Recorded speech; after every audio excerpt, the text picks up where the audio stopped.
Ben Özlem Gül.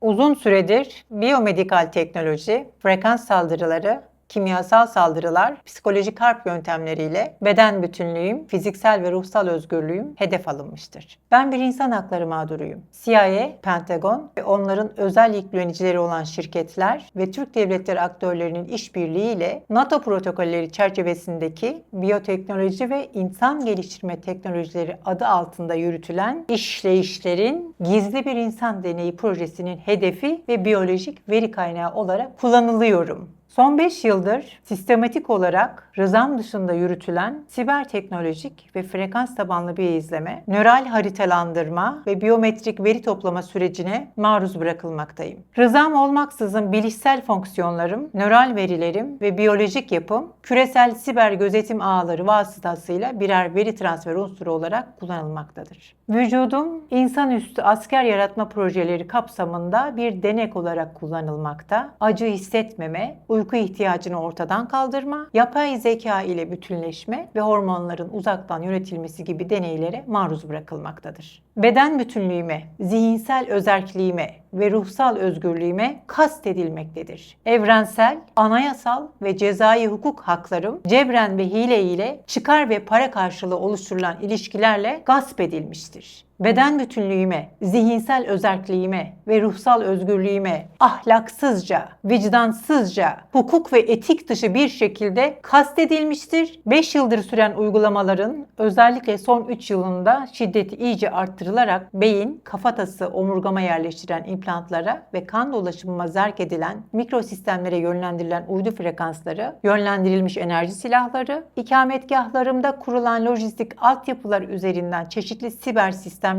yıllara yayılan biyoteknolojik deney süreciyle iskelet ve anatomik yapım siber zorbalıkla değiştirilmiştir. Yüz ifadem, kafatası yapım, dizlerim ve ayaklarım anatomik olarak değiştirilmiştir. Bu fotoğraflarla sabittir, tartışmaya açık değildir. Kariyeriniz, sosyal bağlarınız ve ailevi ve akraba ilişkileriniz sistematik olarak sabote edilerek bir izolasyon sarmalına mahkum edilmek isteniyorsunuz. Ama çok net. Sizi yalnızlaştırmak, çaresiz bırakmak ve bu ahlaksız siber biyolojik deney protokolünün sessiz birer kurbanı haline getirmek. Bu kibirli akla sesleniyorum. Başaramadınız, susturamadınız. Açıkça ilan ediyorum. Vücudumda hipokampüs ve omurgama yerleştirilen implantlar, kan dolaşımına zerk edilen nanosensörler ve bunlara yönlendirilen uydu frekansları işleyişi mevcuttur. İkametgahlarıma kurulan mikrodalga sistemleri, kamu gücü olmadan organize olamayacak şekilde sivil hayatı konumlandırılmış siber araçların yönlendirdiği bu sistematize frekanslar ve enerji silahları, cana, bedene ve ruha kasteden küresel bir suç işleyişidir. Beden bütünlüğüme, yürüme özgürlüğüme kastedilerek kimliğim, ekonomik özgürlüğüm, aile, sosyal ve kariyer yaşamım dahil abluka altına alınarak beden bütünlüğüme kasteden hukuki ve tıbbi çözüm arayışlarımı manipüle ederek beni biyoveri gaspının sessiz bir kobayı olarak konumlandırmaya çalışanları Avrupa İnsan Hakları Mahkemesi ve Birleşmiş Milletler Uluslararası hukuk süreçlerine taşıyarak hukuksal mücadeleden asla vazgeçmeyeceğimi beyan ediyorum.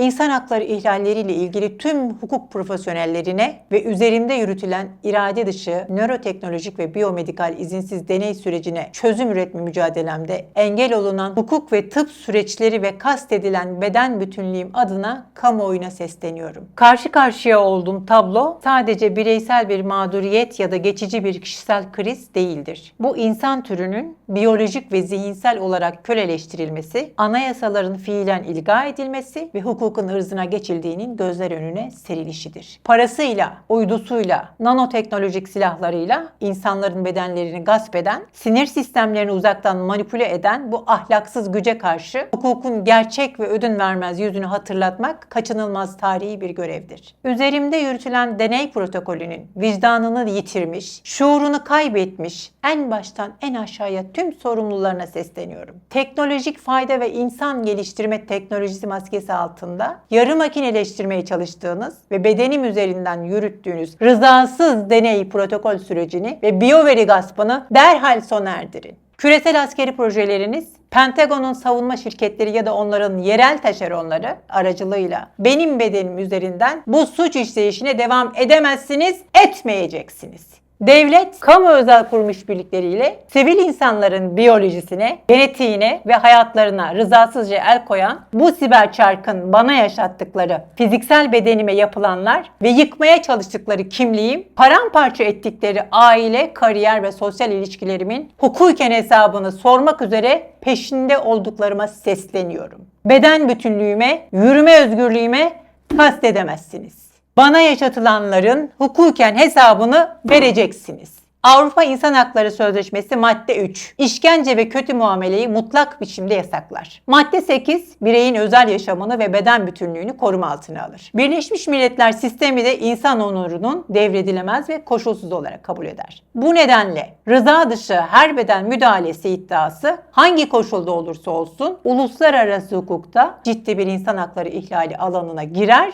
ve bağımsız inceleme gerektirir. Nürnberg ilkeleri, Helsinki bildirgesi açıktır. İnsan üzerinde rıza dışı deney yapılamaz. Hiçbir bilimsel gerekçe, hiçbir devlet politikası, hiçbir güvenlik argümanı bu yasağı ortadan kaldıramaz. İnsan bedeni deney alanı değildir. Bu ilke insanlık suçlarının sınır çizgisidir. Genetik veri insan kimliğinin en hassas parçasıdır. Bu nedenle mutlak koruma altındadır ve ihlali insan hakları ihlali olarak değerlendirilir. Uluslararası hukukta insan ticareti, organ ticareti ve zorla tıbbi müdahale en ağır suçlar arasındadır. Birleşmiş Milletler Palermo Protokolü ve Avrupa Konseyi düzenlemeleri insan bedenini hiçbir koşulda ekonomik, siyasi veya zorlayıcı sistemlere konu edilemeyeceğini açıkça belirtmiştir. Dünya çapında hüküm süren bazı yasa dışı ve etik olmayan yapıların insan hakları, özgürlük ve güvenliklerini ciddi şekilde ihlal etmekte olduğu insanları biyoteknolojik ve nörolojik manipülasyonlarla bedenlerini, ruhlarını ve özgürlüklerini kısıtlamaya çalıştığı acı bir gerçektir. Söz konusu yapıların devlet güvenliği maskesi ve diğer gerekçelerle etik dışı deneyler ve genetik mühendislik gibi uygulamalarla insanları sistematik olarak dönüştürmeye çalışması hukuk ve adalet adına kabul edilemez bir durumdur. Bu tür yapıların en tehlikeli yönlerinden biri insanların genetik yapıları üzerinde yapılan değişikliklerdir. Nöroetik ilkeler ve biyoteknolojik deneyler konusunda yeni bir standart getirilmesi gereklidir. İnsanların genetik ve nörolojik manipülasyonlara tabi tutulması kabul edilemez bir suçtur. İnsanın doğmakla edindiği anayasal haklar, uluslararası sözleşmelerle koruma altına alınan beden bütünlüğü ve zihin mahremiyeti, teknoloji geliştirme, bilişsel savaş ve milli güvenlik alanları altında küresel sermayenin ve onların yerel işbirlikçilerin oyun alanına çevrilmiştir. İnsanlık tarihinin en karanlık, en sinsi ve en organize suç örgütlenmelerinin devletlerin egemenlik zırhlarının arkasına saklanarak küresel paranın ve sınır tanımayan askeri teknolojilerin gücüyle insanın en mahrem, en dokunulmaz kalesine yaptığı organize saldırıyı ifşa ediyorum ve onlara sesleniyorum. Milyarlarca dolar paranızın olması size milyarlarca insanın genetik kodunu gasp etme hakkını vermez. Birleşmiş Milletler İşkence ve Diğer Zalimane İnsanlık Dışı veya Onur Kırıcı Muamele ve Cezalar Özel Raportörü Profesör Doktor Nils Melzer 2020 yılının Şubat ayında Birleşmiş Milletler İnsan Hakları Konseyi'ne sunduğu resmi raporda insanlığın henüz yüzleşmekten korktuğu o büyük gerçeği tüm çıplaklığıyla uluslararası hukukun resmi kayıtlarına geçirmiştir. Nils Melzer'in 2020 tarihli bu raporu devletlerin artık insanları karanlık zindanlara atmak yerine gelişen nanoteknoloji, siber yazılımlar ve elektromanyetik dalgalarla insanın kendi evini ve hatta kendi zihnini bir zindana dönüştürebileceğini dünyaya ilan eden ilk resmi Birleşmiş Milletler belgesidir. Melzer, uluslararası hukuk mekanizmalarına rızası olmadan vücuduna implant yerleştirilerek üzerinde yapılan deneyleri bildiren bireylerin başvurularını açıklamış ve gelişen siber teknolojilerin yönlendirilmiş enerji silahlarının ve dijital takip sistemlerinin devletler ve taşeronlar eliyle siber işkence amacıyla kullanıldığını ilan etmiştir. Melzer raporunda açıkça şu tespiti yapar. Siber teknoloji fiziksel olarak dokunmadan, vücutta gözle görülür morluklar veya yaralar bırakmadan doğrudan sinir sistemini, algıyı, bilinci ve zihinsel bütünlüğü hedef alan sistematik bir işkence modeline izin vermektedir. Bu yeni nesil işkence mağdurda tam bir çaresizlik, sürekli panik, fizyolojik çöküş ve sosyal izolasyon yaratmak üzere tasarlanmıştır. İşte bugün mahkemelerin, savcıların ve tıp dünyasının delil yetersizliği ya da somut iz yok diyerek arkasını döndüğü siber işkencenin hukuki tanımı budur. Bu suçun failleri geleneksel işkenceciler gibi mağdurun karşısına copla, elektrik kablosuyla çıkmıyorlar. Onlar Raytheon, Lockheed Martin, Bose Hamilton gibi Pentagon yüklenicilerinin geliştirdiği yönlendirilmiş enerji silahlarını insanların dirsek, el bileği, ayak bileği, topuk bölgelerine girdikleri cerrahi operasyonlarda, diş tedavilerinde ya da rızasız tıbbi müdahalelerle yerleştirilen mikronano alıcıları ve biyosensörleri kullanıyorlar. Bu siber ve nörolojik terör Türkiye Cumhuriyeti sınırları içinde de fütursuzca yürütülmektedir. Adli kurumlara yaptığım tüm resmi başvurulara, dilekçelere ve çırpınışlarıma rağmen kamu gücünü elinde bulunduran organizasyon yapısı ve sosyal hayata yönlendirilmiş aktörleri bu suçu kasten sürdürmektedir. Bu süreçte Türkiye Cumhuriyeti Anayasası'nın neredeyse tüm temel maddeleri ayaklar altına alınmıştır. Anayasa madde 2. Hukuk devleti ilkesi. Vatandaşını görünmez siber silahlara, rızasız deneylere karşı koruyamayan, failleri bulup yargı önüne çıkaramayan bir düzen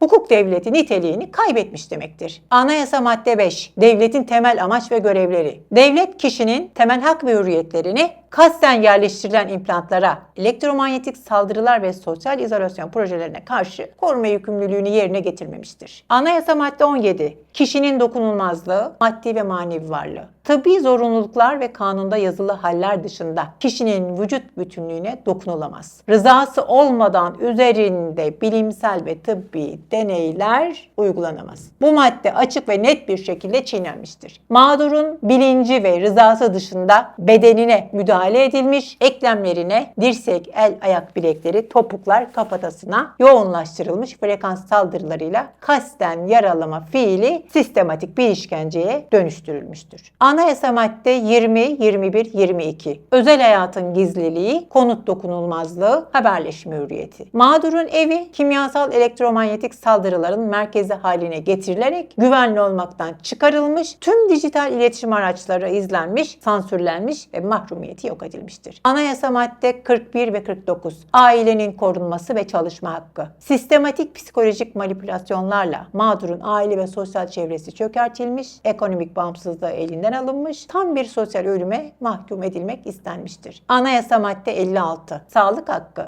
İmplantsız ve saldırısız bir yaşam sürmesi için gerekli olan tıbbi tespitler ve müdahaleler kasıtlı olarak engellenmiş, mağdur iç hukukla çözüm bulamadığı için şu an yurt dışında cerrahi tedavi arayışına mecbur bırakılmıştır. Anayasa madde 90. Uluslararası sözleşmelerin üstünlüğü. Avrupa İnsan Hakları Sözleşmesi'nin 3. maddesinde yer alan işkence ve insanlık dışı muamele yasağı iç hukukun üzerinde olmasına rağmen kamu gücünü kullanan failler bu yasağı her gün çiğnemektedir. Avrupa İnsan Hakları Mahkemesi başta olmak üzere Birleşmiş Milletler İnsan Hakları Konseyi'ne, adalet mekanizmalarına ve vicdanını kaybetmemiş tüm hukukçulara sesleniyorum. Bir insanın kendi bedeninden, kendi sinir sisteminden rızasız veri elde edilmesi, bu verilerin küresel askeri projelerde ham madde olarak kullanılması ve mağdurun bu düzene karşı bağımsız laboratuvarlarda, tarafsız mahkemelerde adli inceleme yaptıramaması hukukun iflasıdır. Hukuk ya bu teknolojik vahşete karşı uyanıp sınır çizgilerini çizecek ya da bu organize suçun doğrudan faili olarak tarihin kara sayfalarına gömülecektir. Adalet, görünmez silahların arkasına saklanan faillerden hesap sorulduğunda tecelli edecektir. Teknolojik fayda ve güvenlik maskesi arkasına saklanan ve anayasal suç işleyişi olan ve biyoteknoloji ve insan gelişme teknolojisi adı altında yürütülen rızasızca ve bilinçleri dışında bedenlerine, kan dolaşım sistemlerine yerleştirilen implantlar, nanonöroteknolojik sistemlere yönlendirilen uydu frekansları ve yönlendirilmiş enerji silahlarıyla yürütülen, insanlığa fayda altında sunulan, tıbbi insan deneyleri adı altında gerçekleştirilen küresel ikiyüzlülüğü ifşa ediyorum. Ben ve benim durumuma düşürülenler adına sesleniyorum. Bizler siber ağların rızasız ham madde kaynağı, savunma şirketlerinin gizli laboratuvar ürünleri değiliz. Bizler insanız. Bedenimiz, hayatımız yalnızca bize ait. Bedenim bana aittir. Haddini aşan, beden bütünlüğüme kasteden uygulamalarınızın hukuken hesabını Avrupa İnsan Hakları Mahkemesi ve Birleşmiş Milletler nezdinde vereceksiniz. Resmi başvurularımla bana yaşatılan tüm süreci Kurumlar ve kamu sivil, aile akraba ilişkileri işbirliği ile gerçekleştirilen süreç savcılık kurumlarına ve Anayasa Mahkemesi'ne sunulmuş ve kayıt altına alınmıştır. Derhal bedenim üzerindeki uygulamaları sonlandırın. Tekrarlıyorum. Rızam dışı, bilincim dışı doğmakla edindiğim anayasal haklarım sebebiyle üzerimde yürütülen beden bütünlüğüme, yürüme özgürlüğüme kasteden uygulamaları derhal sonlandırın. Bu sistem nasıl mı işliyor? Hakikati aradığımda kariyerimi, sosyal ve ailevi ilişkilerimi sabote ederek beni bir izolasyon sarmalına hapsetmek istediler. Şahitleri olan meslek profesyonelleriyle gördüğümüz implant bulgularını ertesi sabah kurumsal baskılarla inkar eden tıp manipülasyonuna. Hakkımı hukukla aramak için görüşme yaptığım avukatları manipüle edişinize boyun eğmeyeceğim. Konuyu hiç bilmeyenler için en yalın haliyle anlatayım. Benim iddialarım havada kalan iddialar değil. Türkiye Cumhuriyeti Anayasa Mahkemesi tarihi bir kararla bir ilke imza attı. Avukat Zülal Erdoğan'ın açtığı davada Anayasa Mahkemesi'nin 17. maddesinin 3. fıkrası deney yasağı ve 20. maddesi özel hayatın gizliliği uyarınca insan üzerinde izinsiz deney ve genetik veri transferi konularında hak ihlali kararı verdi ve tazminata hükmetti. Yani neymiş? Böyle şey olur mu? Diyenlerin devri kapandı. Türk hukuku insan üzerinde izinsiz genetik veri transferi ve deney yapılabileceğini resmi olarak kabul etti ve cezalandırdı. İşte tam da bu emsal karar ortadayken benim aktif olarak devam eden Anayasa Mahkemesi dosyamda çok garip, çok karanlık bir bürokratik oyun devreye girdi. Benim dosyam incelenirken esastan etkin bir inceleme yapılmaksızın reddediliyor. Buraya kadar hukuki süreç diyebilirsiniz. Ama asıl skandal burada başlıyor. Mahkemenin red kararı bana, yani davanın asıl sahibine tebliğ edilmiyor. Yasaya aykırı bir şekilde götürülüp komşuya teslim ediliyor. O komşudan da bana, evime hiçbir şekilde bilgi verilmiyor. Amaç ne? Avrupa İnsan Hakları Mahkemesi'ne gitmek için karar size tebliğ edildikten sonra tam 4 ay süreniz vardır. Eğer 4 ay içinde başvurmazsanız hakkınızı sonsuza kadar kaybedersiniz. Ben bu kararı tamamen tesadüfen Ankara'ya bizzat gittiğimde öğreniyorum. Gittiğim gün 4 aylık süre çoktan geçmiş durumdaydı. Hak arama hürriyetimi engellemek için tebligatı gizleyen bu akla karşı Ankara'dan dönmeden önce resmi itiraz dilekçemi AYM'ye bıraktım. Kanuni tebligat tarihinin usulsüz yapılan o eski tarih değil, kararı Anayasa Mahkemesi'nde tesadüfen öğrendiğim o gün olarak kabul edilmesini talep ettim. Ve o resmi dilekçeyi Anayasa Mahkemesi kurumuna teslim ettim. Mahkemeye erişim hakkı Avrupa İnsan Hakları Sözleşmesi ve demokratik hukuk sistemlerinin temel ilkelerinden biridir. Bir vatandaşın yasal sürelere erişimini etkileyebilecek usul sorunları ortaya çıktığında bunların dikkatli incelenmesi gerekir. Benim açımdan en önemli konulardan biri tebligat sürecidir. Kararın tarafıma usulüne uygun ulaştırılmadığını düşündüğüm için gerekli itirazları yaptım. Artık yerel mekanizmalardan bir şey beklemiyorum. Bu usulsüzlük oyunuyla beni durdurabileceklerini sananlar yanılıyor. Bu video ile uluslararası hukuk aşamasını resmen başlatıyorum. Bu dava artık sadece bir beden bütünlüğü davası değil, adil yargılanma ve mahkemeye erişim hakkının gasp edilmesi davasıdır. Buradan 2 acil çağrı yapıyorum. 1. Hukuki çözüm için. Avukat desteği acil ihtiyacımdır. Sürekli manipüle edilen, engellenen avukat görüşmelerine ve baskılarına karşı bu usulsüzlük sürecini göğüsleyecek, ahim ve BM süreçlerini benimle birlikte uluslararası arenada tavizsiz yürütecek, uluslararası hukuk uzmanı avukatlarının desteğine ihtiyacım var. Gelin bu emsalsiz davanın küresel tarihini birlikte yazalım. 2. Tıbbi çözüm için. Beden bütünlüğüme yönelik bu rızasız genetik veri transferi ve müdahaleleri uluslararası standartlarda raporlayabilecek, hiçbir baskı altında kalmadan bağımsız tıbbi analiz sunabilecek tıp otoritelerine ve bilim insanlarına çağrı yapıyorum. Başta yerel yargı olmak üzere Anayasa Mahkemesi'ne, Avrupa İnsan Hakları Mahkemesi'ne, Birleşmiş Milletler İnsan Hakları mekanizmalarına sesleniyorum. Görevinizi yapın. Bürokratik hilelerin, komşulara teslim edilerek eritilmek istenen tebligat sürelerinin arkasına saklanarak bu küresel suç organizasyonunu görmezden gelemezsiniz. Bilişsel özgürlüğüm ve hak arama hürriyetim uluslararası anlaşmaların ve anayasanın güvencesi altındadır. Bu davayı küresel arenaya taşıyorum. Hakikat yerini bulana, bu siber işkence son bulana kadar durmayacağım.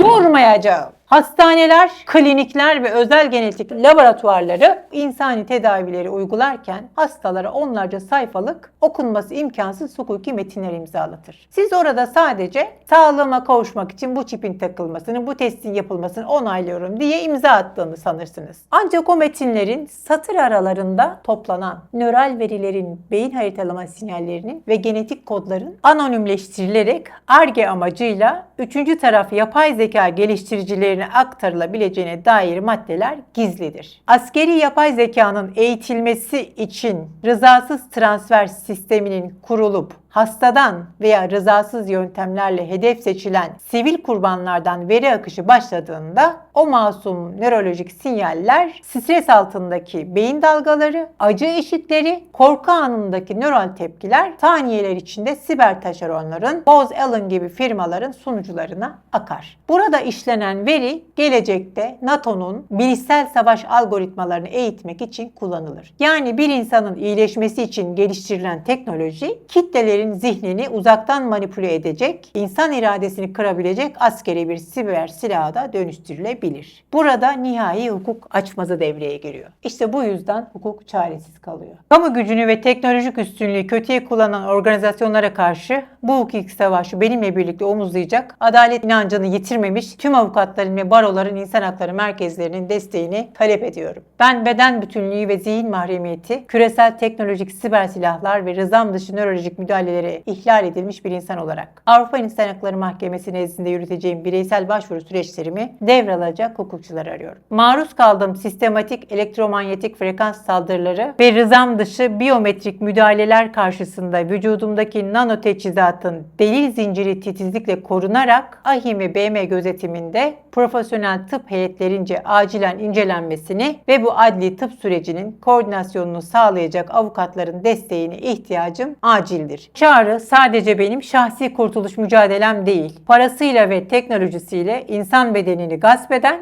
bu ahlaksız siber faşizme karşı Türkiye'den yakılacak ilk büyük hukuki meşaledir. Adalete inanan, siber haklar ve nöro hukuk alanında tarih yazmak isteyen tüm avukatların ve baroların insan hakları merkezlerinin şahsıma ulaşmasını ve bu davaya müdahil olmasını talep ediyorum. Beden bütünlüğüm ve zihin mahrumiyetimin küresel siber teknolojiler, yönlendirilmiş frekans saldırıları ve rızam dışı müdahalelerle ihlal edilmesine karşı yürüttüğüm hukuki mücadelede Anayasa Mahkemesi iç hukuk yollarını tüketerek red kararı vermiştir. Bu aşamadan itibaren davamı doğrudan uluslararası yargıya taşıyorum. Uluslararası hukukun en üst mercileri olan Avrupa İnsan Hakları Mahkemesi ve Birleşmiş Milletler nezdindeki hak arama sürecimi üstlenecek Türkiye'den cesur, kararlı ve siber haklar konusunda vizyoner hukukçulara acil çağrımdır. Anayasa Mahkemesi'nin bu red kararı benim için bir son değil, haklılığımı küresel boyutta tescil ettireceğim yeni ve en güçlü safhanın başlangıcıdır. Teknolojik üstünlüğü insan onurunu ezmek için kullanılan odaklara karşı uluslararası arenada benimle birlikte yürümek isteyen tüm avukatların ve baroların insan hakları merkezlerinin şahsımla iletişime geçmesini talep ediyorum.